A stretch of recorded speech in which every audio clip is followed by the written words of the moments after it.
Good morning, and welcome to another edition of Macro Now, set to be released every Monday morning. Today is Monday, September 27th, 2021.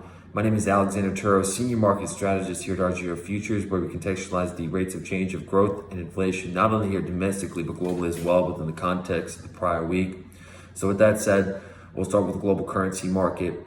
You had the US dollar largely flat on the week last week as it continues to signal bearish on a 90-day trend duration, a trend that's now been registering since June of last year. On the other side of the US dollar, you have the euro, which was also largely flat on the week last week as it continues to signal bullish on a 90-day trend duration, as opposed to the euro, which was seemingly held on to a trend. Euro versus the US dollar was down by 0.7%, breaking back now to bearish on the 90-day trend duration. And then if you take a look at the Canadian versus the US dollar, that was up 0.9%. On the back of the energy complex moving higher. You saw that moving back now to bullish on a 90-day trend duration. So on the back of this fearful contagion risk and narrative of a preeminent stock market crash, what wasn't signaling so were the commodities nor the U.S. bond market, which if you take a look at the curve Tuesday, the day after you saw the U.S. equity beta correcting minus 3.9% from its all-time high, the NASDAQ correcting minus 4.3% from its all-time high. What you didn't see was the curve steepened day after day. If you look at the 10s, 2s, hardly a contagion signal, as well as high-yield spreads moving to cycle lows last week. That's on the back of a fearful implied volatility premium that was developed versus 30-day realized of over 100% to 104. Moving back down to that today to about plus 18. So, which now brings us to commodities. So, commodities inflated last week. If you look at the CRB index, the Basque and blend of 19 commodities, they inflated another 1.4% last week to now plus 4.8% in the last month alone. Breaking that down further in WTI oil, that inflated another 3.0% last week, now plus 10.0% in the last month. Now inflating this morning another 1.4% towards new cycle highs.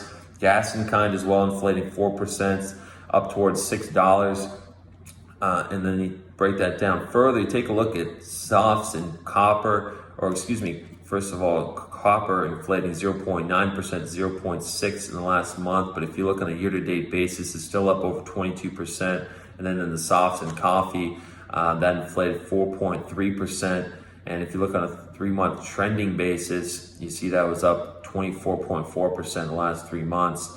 And if you take a look at the ags, what stood out were oats. As you saw, that inflated 6.0% last week to now plus 53.3% in the last 3 months.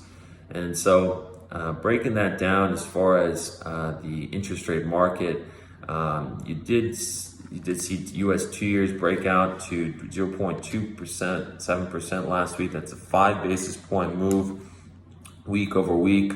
You take a look at the 10-year, that broke out to 1.44% last week, which is a 9 basis point move week over week. And you now have the yield curve steepening plus 1.1 to plus 119 basis points in the 10s, 2s.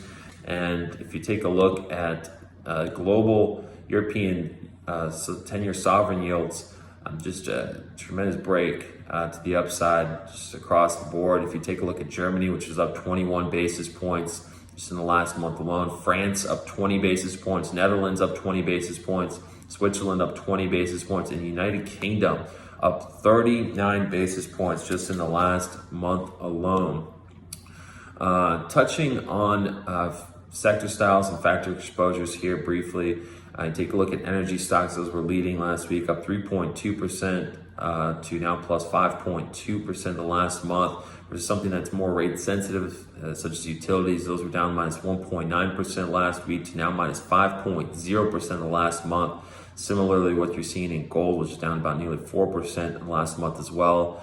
As far as factor exposure concerned, you look at high beta, that was up 2.1% the last week to now plus 1.2% the last month. And what's interesting to note here, if you take a look at the small cap index and the Russell 2000, that had just transitioned now to bullish on a 90-day trend duration, and with consensus remaining very bearish with a significant net spec short position. If you take a look at the CFTC positioning report, that's ahead of coming into earnings here, as well as a slew of economic data prints in Eurozone inflationary readings, global manufacturing PMIs, ISM readings from the US, series of Fed talk, as well as jobs on Friday. So that's something to keep an eye on there. Otherwise, that's all we have for you today. If you have any questions, you'd like to follow up, please feel free to reach out to me directly. Otherwise, thank you for listening and keep your head up out there.